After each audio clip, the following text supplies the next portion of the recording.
అందరికీ నమస్కారం. సుమారు వారం రోజుల క్రితం వచ్చిన గాలివాన వర్షాల ఫలితంగా తిరువూరు పరిసర ప్రాంతాల్లో బొప్పాయి బాగా దెబ్బతింది. అలాగనే మామిడికాయలు కూడా చాలా రాలిపోయాయి.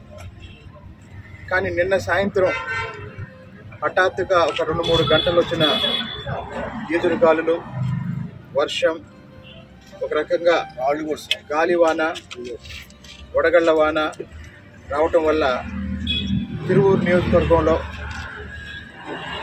మామిడి తోటల్లో దాదాపు మామిడికాయలన్నీ రాలిపోవడం జరిగింది.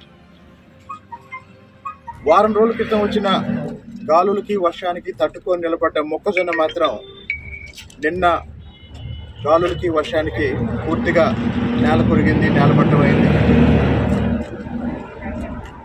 వరి కల్లాల్లోనూ అలాగనే మార్కెట్ యార్డ్లో ప్లాట్ఫామ్ మీద ఆరబోసుకున్న వరి రాత్రి వచ్చిన వర్షానికి తడిసిపోయింది.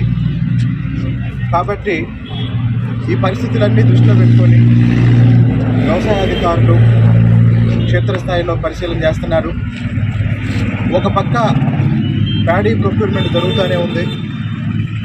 ఇంకో పక్క ఊహించిన విధంగా నిన్న జరిగిన ఈ గాలివాన వల్ల కల్లాల్లో ఉన్న ధాన్యం మొత్తం తడిసిపోయింది.